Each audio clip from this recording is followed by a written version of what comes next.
Hello, क्या हाल है आप सबके? अस्सलाम वालेकुम। तो आज की वीडियो में हम लोग ये देखेंगे कि यार ये लॉजिक ऑपरेटर्स क्या होते हैं।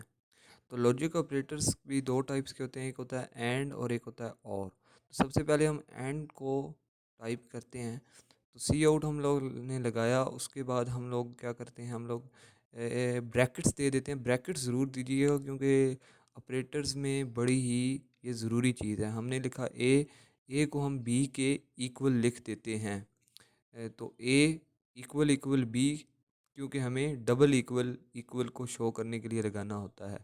उसके दरमियान में हम लोग एंड का ऊपर है, इसको हम दो बार लिखेंगे।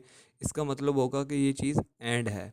और उसके बाद हम लोग एक और चीज़ लिख देते हैं, वैल्यू कोई भी। हम सबसे पहले ए को टाइप किया, उसके साथ हम लोगों ने क्या किया, हम लोग ए ग्रेटर देन बी लिख देते हैं। अब ये एंड ऑपरेटर क्या करते हैं? अब ये जो एंड ऑपरेटर होते हैं ये असल में ये करते हैं कि ये कोई भी चीज़ है, हमारी दोनों वैल्यूज़ को दुरुस्त होना ज़रूरी है। तो ये आखिर पे लिखेगा। इसके साथ हम लोग सी आउट करते हैं, उसके बाद हम लोग ऐसी ही सेम वैल्यू को टाइप करते हैं, मगर उसमें एक फ़र्क होगा। सबसे पहले हमने ए लिखा और उसके बाद लिख दिया इक्वल इक्वल बी लिख दिया। और उसके बाद हम लोग यहाँ एंड की जगह हम लोग एक लाइन लिखेंगे। लाइन लाइन ये है, दाईं साइड पे कीबोर्ड पे आपको दिखाई देगी। शिफ्ट दबा पे आप ये बिल्कुल जो सीधी लाइन है इसको दो बार लिखेंगे। तो हम लोग इसको टाइप करते हैं, उसको हमने इक्वल को हटा दिया, इसको टाइप किया हम लोगों ने, और दो दफ़ा हम लोग इसको टाइप करेंगे। तो हम लोग लिखते हैं और ऑपरेटर और एंड में एक और डिफरेंस ये है कि जो एंड होता है उसका ये मतलब होता है कि यार ये जो दोनों चीज़ें हैं ना, ये दुरुस्त होना लाजमी है।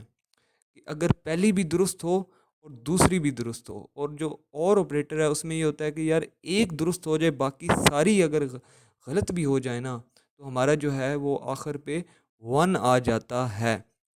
लेकिन एंड में ये है कि भाई सारी दुरुस्त हो जाए, 10 की 10, एक भी गलत हो जाएगी ना तो ये गलत हो जाएगा, ज़ीरो आ जाएगा। तो इसके लिए सारी चीज़ें दुरुस्त होना ज़रूरी हैं। और ये हम लोग जो एंड और है, ये हम 3 10 वैल्यूज़ के दरमियान भी लिख सकते हैं, और ये इसी तरह लॉजिक्स लगी रहेगी। तो इस प्रोग्राम को हम लोग अब सबसे पहले ये करते हैं कि इसको रन करते हैं, ताकि हमें क्योंकि एक प्रैक्टिकल एंड लाइन लगा देते हैं ताकि यार ये लाइन सेपरेट हो जाए। अब हम लोग ये करते हैं कि इसको रन की तरफ ले जाते हैं, ताकि हम प्रैक्टिकली इस चीज़ को समझ सकें कि हमारे पास क्या चीज़ें हैं। तो हम लोग कंसोल पे गए, हमने पहली वैल्यू 12 दी और उसके बाद हमने 13 दी, और हमारे पास जो आंसर है ये क्या आ गया, ये 0 0 आ गया। तो इसका क्या मतलब है? हमें थोड़ी सी वैल्यूज़ को ज़रा चेंज करना होगा ताकि बच्चों को समझने में आसानी हो जाए। और ये 23 हमने दी, और उसके बाद हमने जो दूसरी वैल्यू है वो हम टाइप करते हैं, 12 हमने की। तो हमारे पास पहला जो है ये ज़ीरो आ गया और दूसरा वन आ गया। अब ये क्यों आया? ये पहला जो है ज़ीरो, क्योंकि वैल्यूज़ तो दोनों एक ही हैं, दोनों सिर्फ फ़र्क ये है कि इसके ऊपर एंड है और नीचे और है। तो इसमें ये होता है कि एंड में एक दुरुस्त होना, दोनों दुरुस्त होना लाजमी होती हैं, या तीनों दुरुस्त होना लाजमी होती हैं जिनके दरमियान लिखा होता है। तो हमारी पहली वैल्यू तो जो है वो गलत है, दूसरी हमारी वैल्यू दुरुस्त थी, तो इसने लिख दिया ज़ीरो। और हमारे जो दूसरा है उसमें ये चीज़ और उल्टी आ गई। उसमें ये था कि हमारी पहली वैल्यू जो थी ए बी के इक्वल नहीं है, बिल्कुल भी नहीं है। और लेकिन जो सेकंड वैल्यू है कि ए ग्रेटर देन बी है, वो ठीक थी। तो इसने क्या कर दिया, इसने लास्ट कंसोल पे हमें वन दे दिया। तो यही चीज़ हमारे यहाँ एंड और ऑपरेटर को डिफरेंट बताती है। और मैं आपको बताता चलूँ कि ये चीज़ देख लें कि ज़ीरो और हमारे पास वन आ गया।